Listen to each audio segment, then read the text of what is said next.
For years, Dallas Cowboys fans have been taught all the great receivers in the NFL are of the wide variety. It seemed as if to be considered a true no. One receiver, he must play at either the X or Z receiver position outside. And while the reality of that in today's NFL has changed considerably, the narrative remains the same to many. It's this outdated narrative that causes many of us to undervalue a truly invaluable position, the wide receiver, aka slot receiver. In case you haven't noticed, the Dallas Cowboys just let their longtime slot weapon, Cole Beasley, leave in free agency. While life without Beasley doesn't have to be a bad thing, it does leave a huge hole in this offense that will need to be properly addressed if the Cowboys hope to improve in 2019. Slot receiver is arguably the most impactful receiver position in the NFL. On the Dallas Cowboys, no position led to more expected points last year than that Y spot. That's right, in 2018 no player put the Cowboys in better position to score points than the recently departed Bees. Passing to a slot receiver is on average worth more expected points than passing to an outside receiver. Calling a slot receiver, who only scored 3 touchdowns on the season, the most impactful may sound absurd, but anyone who understands EPA knows that it's not always the guys posting gaudy stats that are helping the team the most. Using historical data, plus in-game context, we can determine which players helped the offense score points and which ones just looked good in fantasy football. If you're unfamiliar with EPA, I invite you to read what EPA tells us about the 2018 Dallas Cowboys offense. Note, what this is not saying is that Cole Beasley is better than Amari Cooper or Michael Gallup or anyone for that matter. It's saying the slot position is often a more consistently impactful position than outside receiver. There are 3 obvious advantages to lining up in the slot position. Break options. Lining up on the outside, a receiver is limited in route options because the sideline basically takes away 50% of his potential directions. In the slot, the receiver can literally go any direction and run any route because the sideline isn't there to cage him in. This makes him nearly impossible to cover in man coverage. Competition faced, typically teams employ their top cornerbacks on the outside, because the stakes are higher. While some CBs will travel inside to the slot, most do not, meaning rarely do slot receivers face top-notch CBs and oftentimes it's the no. 3 CB they match up against inside. Can you say, mismatch? Proximity to the passer, on passes to the outside, windows are smaller and air yards are typically greater. Passing to the slot it's the opposite. For the reasons listed above, break options and competition-faced, slot receivers also enjoy more separation per route than outside receivers. This means it's easier to get them the ball. Elite receivers playing inside, it's the above inarguable advantages that have led many NFL teams to move their bona fide number 1 wide receivers inside to the slot. That doesn't mean they play exclusively out of the Y, it just means when the offense goes 3 wide, 11 personnel, teams often place their top receiving weapon in the top play-making receiver position. Last year, Football Outsiders charted how the NFL's top receivers split time between slot and wide and tracked their impact accordingly. Number 1 receivers like Michael Thomas from the Saints, Odell Beckham Jr. from the Giants, now with the Browns, Juju Smith-Schuster from the Steelers, Keenan Allen from the Chargers, Adam Thielen from the Vikings, T.Y.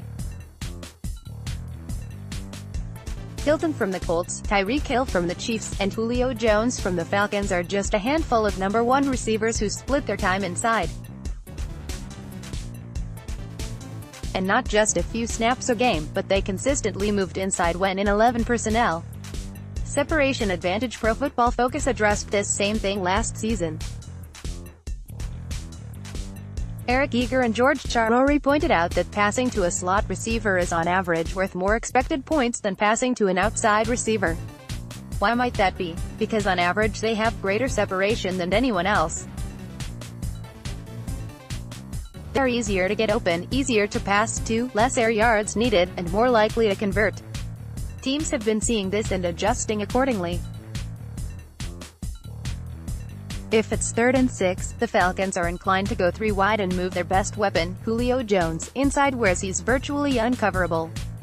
He may not be the big play threat he is on the outside, but he's considerably more likely to convert that 3rd down, extend the drive, and collect maximum expected points in the process. Outside is still valuable. This doesn't mean you can just mail in the outside receiver spots. Outside receivers are still the best big play threats on the field. They keep safeties back and defenses honest. That's why you see all the top receivers split their time inside and outside. Adam Thielen, one of the top producing receivers in the game, takes nearly all of his team's slot snaps. But when in 2 receiver formations, he doesn't leave the field, he plays outside.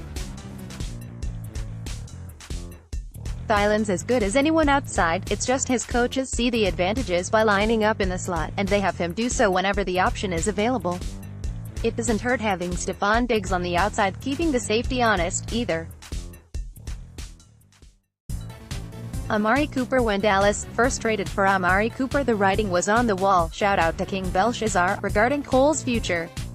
With the way the NFL was using elite receivers inside, I spoke of the likelihood of a Beasley departure and Cooper being the primary fix. See flashback article below. Last season Coop only played around 13% of his snaps at the slot, down from his career averages. But much of that was because Beasley couldn't effectively play outside. So in order to keep the best 3 receivers on the field, Coop essentially needed to play outside. Looking at Cooper's historical success at the Y, we can see he's probably in line for considerably more slot snaps in 2019. Away from the slot, Cooper has averaged 1.62 YPRR, recording 2,143 receiving yards and 11 TDs on 1,324 routes. Austin Gale, at PFF_Austin Gale, February 3, 2018. With the pre-Gruden Raiders, Cooper was targeted 88 times inside and caught 59 of them. As Austin Gale from Pro Football Focus points out, his 2.88 yards per route run were tied for 3rd best all-time in the NFL. Another thing Gale points out is Amari's college production, when he averaged an unfathomable 6.71 yards per route run from the slot. As you can see, his numbers reflect the advantages of playing in the slot and are consistent with the rest of the NFL. What does this mean for the Dallas Cowboys? It means that Cole Beasley's production from the slot is too important to be trusted on an unproven weapon like a rookie draft pick. NFL teams have been using their number 1 receivers inside for quite a while, and it's probably time for the Dallas Cowboys to catch up. Clearly, moving Amari inside for these all-important slot snaps comes at a cost. The outside, and finding players capable of taking those outside snaps when Amari's at the Y is still something that needs to be addressed. Lucky for us, the Dallas Cowboys have plenty of time and resources to do so. Cooper, together with Allen Hurns and Cedric Wilson, are more than capable of filling the void left by Cole Beasley inside. How this plays out in Kellen Moore's offense is anyone's guess, but Cooper's ability inside gives them a huge advantage as long as they use him like the rest of the NFL uses their no.1 receivers. Next, how Randy Gregory's suspension impacts the Cowboys' draft plans. Don't underestimate the importance of the slot receiver in the Dallas Cowboys offense. Cole Beasley is replaceable, and even upgradable, as long as the Cowboys use their different weapons to their fullest.